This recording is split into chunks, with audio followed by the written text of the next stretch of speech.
Hello, I'm Tom Palmer, and I'm very happy to be working with Year 6 at Cheam Common Junior Academy, Cheam Common Infant Academy, Cheam Fields Primary Academy, Brookfield Primary Academy, Cheam Park Farm Primary Academy, and Manor Park Primary Academy. And you've chosen in your class to work on the football and crime story that we're going to be working on. And what we're going to be doing is, over 3 sessions of about 15 to 20 minutes each, I'm going to be talking about how I would go about writing a story about football and crime, and giving you ideas about how you can plan and write your own story about football and crime. We've got 3 stages, and those 3 stages are this one, research and planning. So that's what we're going to do in this first session. Second one, starting a story. It's often difficult to start a story, so I'm going to try and work with you on that. And then editing as a final one. So there'll be 3 sessions, and in between each session you'll have the chance to write and see how you get on with your own writing. But I should introduce first of all the idea of football and crime. I wanted to be a writer, and I was struggling to get anything published, and I love football, but I also loved reading crime stories. And someone said to me, "Why don't you write football crime stories?" And I thought, that's it. That is what I should do. And because it was a new idea and it hadn't really been done before, especially for children, that got my first book published by Puffin. And if you've seen that logo, you've probably seen the Puffin logo on books before. So I was really lucky that I was helped to come up with that idea. So I wrote 5 of these, and they're stories about a boy and a girl who solve crimes in the world of football. And what we're going to do is we're going to sort of develop an idea for a story together,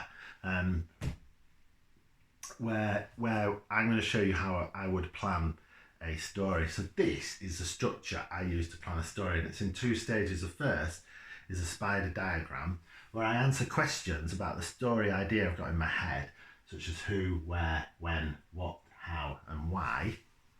And then when I've done that, I get those bits of cards and I put them in a different order to sort of make them into a story. I might add the odd extra one, and that's kind of my way of structuring a story. And what we're going to do is I think we're going to do one together. We're going to come up with an idea for a story together. So and we're gonna answer all these questions, and this might be the story you want to go with, or you might want to find your own story to go with. So we're going to do a story about a football club owner. So this is based on a true story. A football club owner who burnt down his own stadium so that he could make money from it, basically. So not while there's any people in it, but it's still burning down a building is a crazy crime. So we're going to write that plan that as a story, and you can choose to use that, or you choose your own football crime. And you'll know, and people will know of crimes related to football, such as footballers being kidnapped, managers have been murdered. There's all sorts of different crimes in the world of football, unfortunately, that you can choose from. So I'm going to start with the way I would go about planning a story. So we've got our initial idea. Just for working on this idea, we've got the idea that a football club owner burns down his own football stadium to make money, and we have to just answer the who, when, where, etc. about it. And in doing this, it won't give us the whole plan for the story, but it will give us ideas that we can make into a plan. And if we add a bit of research, finding stuff out, then we can make it into a believable story, as hopefully you will see at the end. So, who? This is your character. So your story, like the who question is who. So we've got a football club owner. I think it'd be good to give him a name. We could call him something like this is where I like to work with a class, because then you could tell me your ideas, but unfortunately we can't do that, can we? So I'll think of a name later. So we've got a football club owner. We might have another character there, mightn't we? We could stick another character in. We could have a football fan. So we could have a fan who sees the crime. And seeing as a football club owner's a man, I think we've said he's a man, we're going to make the fan a girl. So we'll call her Lily. I live in Halifax, so we'll call her Lily Halifax. But you can call her what you want. So you've got two who's there, you've got two main characters. So you kind of got the villain, the football club owner. Let's call him, I don't want to call him anything that any of you are called, so let's think of something really, I don't know, let's call him Tom, then let's call him Tom Ball. And I hope there's no one called Tom Ball in your class, but anyway, so Tom Ball is like this criminal. And Lily Halifax who's going to save the day. So you've got your who's, you've got your two main characters. Now we need the rest. So we need where. Well, obviously the where is the football stadium. So the football stadium. And can you see how by piecing these, just answering these questions is already starting to like make your brain tick about what a story could be about. So it's a football stadium. When would you burn a football stadium down? Probably when there's no one else about. So either at night or during lockdown. Should we do that? I think we'll avoid lockdown stories. We've all had enough of that. We'll call it at night, so it's dark. When? I've done that wrong, haven't I? So it's night. It could be in the middle of winter, or the middle of summer. We've just had Midsummer's Day. Let's have it on Midsummer's Night. Midsummer Night. So we've got these two. We've got Tom Ball, the corrupt football club owner who's burning his own stadium down. Lily Halifax, the fan who witnesses this and loves the football club. Then you've got in the football stadium at midsummer. So the other two questions, you've got what and why. So I suppose the why is he burning the football club down? Perhaps he's skint, which means he's run out of money. Maybe he's gambled all the money away and been foolish and not run his football club properly. So the only thing he's got left is getting the insurance. So if you own a building, I mean, you'll know this, most of you, won't you? But if you own a building, you have to get it insured. So you pay money every month in case it falls down or burns down or something happens to it, and then you get some money back to help you have a new house, or in this case, a football stadium. But so this is what he does. But in this case, and we need to have another card here, if it does burn down,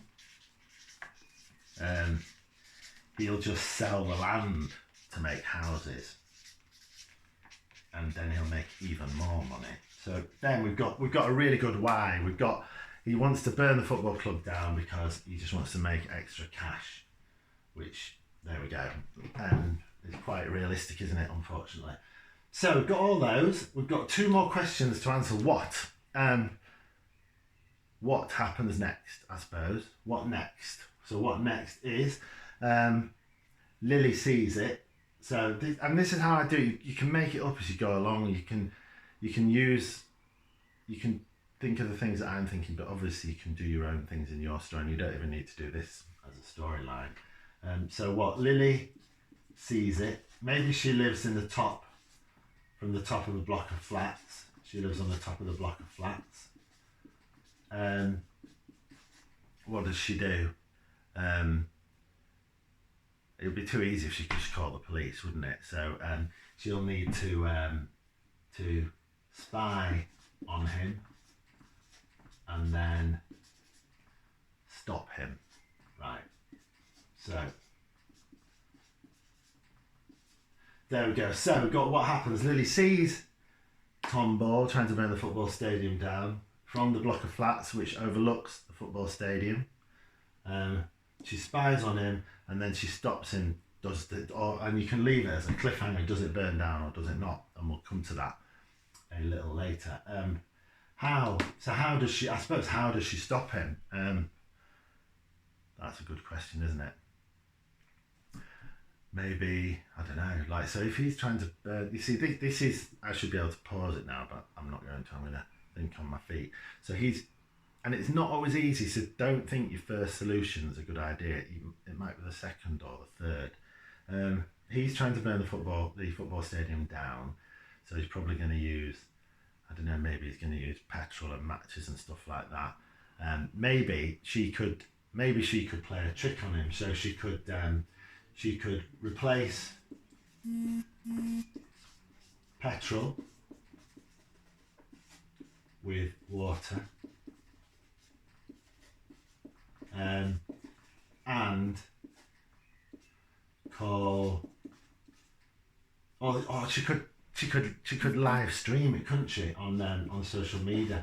Then she live streams it to sort of expose him as a villain. So, right, we've answered our 6 questions, and I'm quite pleased with this because I think we've come up with a decent story. Remember, you can do what you want. This is just me modelling my ideas. You can use this, absolutely, or you can do your own football crime and answer your questions in your own way and make it more personal to you. It's completely up to you. So, we've got all these now. So what I do now is, I'll just check my list because I always make plans to what my sessions as well as my books. We've done that. We've done that. So this is where I would say, if you want to look now at other crimes that have happened in football, there's been lots of crime in football. Just find out, like, if there's other things that football club owners, football players, football fans have done, and you could use one of those crimes in your own story. Go online. There's lots of places, or look at other, like, you could look at other crime stories. If you've watched a crime story or read a book by someone like Anthony Horowitz where crimes happens, you could graft one of the crimes from an Anthony Horowitz books into your story, which is what lots of authors do. They use other people's stories. Shakespeare, our most famous author, most of his stories already existed. He just altered and embellished them. Anyway, this is the next stage. I turn it from a sort of what's called a spider diagram into a linear story. So instead of just spiraling out from one spot, linear means, and I'm sure most of you know this, means something in order. So you've got this happens, then this happens, then this happens, and this happens. And I find that if I've done these cards well enough, I can come up with a decent enough story just by rearranging those cards. So what I'm going to do next is I'm going to rub out all this, and I'm going to change this board into a linear storyline. I've got some cards on hand in case I need to add any more sort of elements to the story. So let's start with Lily, and we'll change this. So Lily there is, she lives on the top of a block of flats. We won't have her seeing the crime straight away. We'll just have her spying on the world. So Lily is spying on the world from, how far up can you see? You can see it there, can't you? So Lily is spying on the world from her house, her home in the top flat where she lives.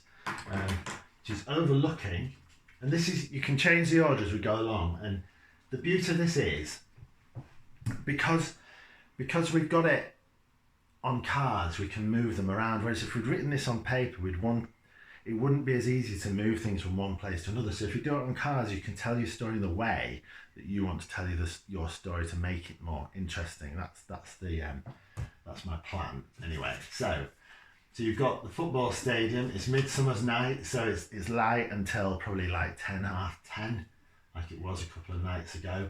And the story's going this way in a linear direction. What happens next? Lily, this is going to have to be broken into bits, isn't it? I'll tell you what, I'm going to tear it out. So, Lily sees, what's his name again? Tom Ball. So you've got, can you see how I'm putting different things in different places? Lily sees Tom Ball. We need to move that. I'm not sure where we're going to use that. We can see he's, you see I've met a problem here, so I have to have a think, not panic, and try and sort it out. I'm going to add a new thing. She sees he's doing dodgy things. Maybe she sees him with the petrol containers. And you know, like if you see someone walking into a building in the middle of the night, you're going to think, hey up, they've got petrol containers. They're going to try and burn the stadium down. So she sees that. So she sees him, and then she sees him going in with petrol containers. So this is a dramatic beginning. You've got this girl, she sees something going on through her binoculars, and she's aware that her football stadium, she loves this football stadium.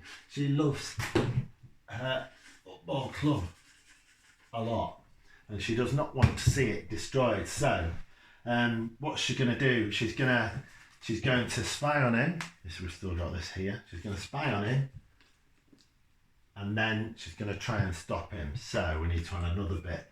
So if she runs to stadium, and as she's running, she's also panicking, isn't she? So you can add a bit of panic into the reader for the reader to get all agitated about. So she runs to the stadium. Will she make it on time? She realizes. As she's running, she realises he's going to burn it down, and she knows that he's a criminal. She knows he's a villain. He's going to sell the land, the houses, and she probably knows as well, because she's pretty canny.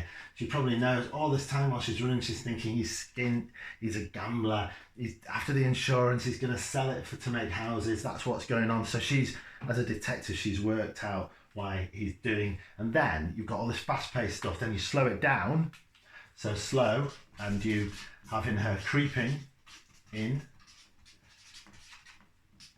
to try and stop him.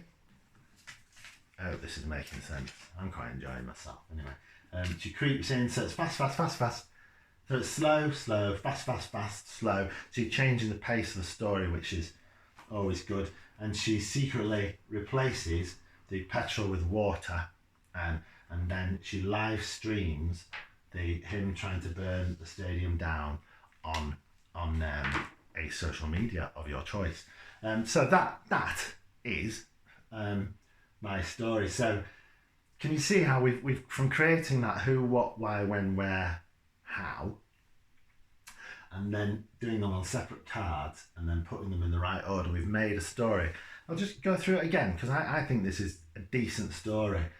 There's a girl, you see her, she's looking at her football ground. It's from her room high up in the block of flats.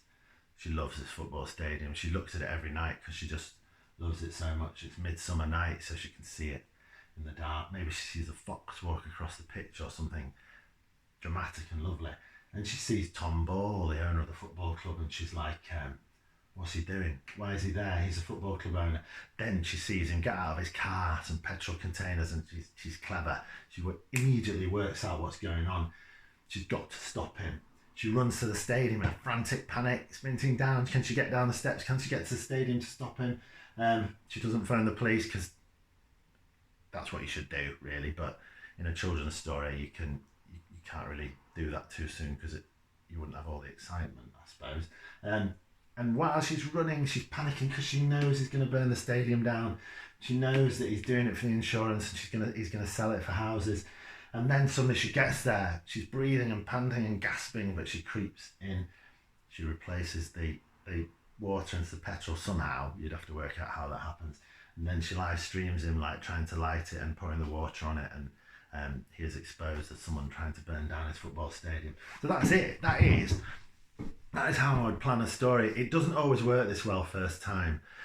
Sometimes it goes a bit wrong and you've got to try again. So don't despair if it doesn't work out the first time. But if you use the spider diagram and then use those and change them and put them in an interesting order, add the odd new one, you'll come up hopefully with a decent story. But you can use this, but you don't have to. So what your challenge now is, we'd like you to plan your own story. You plan your own story, you come up with your ideas, and come up with a plan like this. And once you've got that plan, in the next session that I'm doing, we're going to be doing starting the story. So in the case of this, it would be like Lily was watching and suddenly she saw the criminal about to do his criminal act. So you start right in the heat of the drama, and that's what we're going to ask you to do. So for now, we'd like you to do a plan like this. You can emulate this, or you can do your own. Or if you've got a favourite story or film, you could use a bit of that and put that into your story as well. Anyway, I hope that makes sense. Thank you for listening. I look forward to doing the next session with you. Thank you.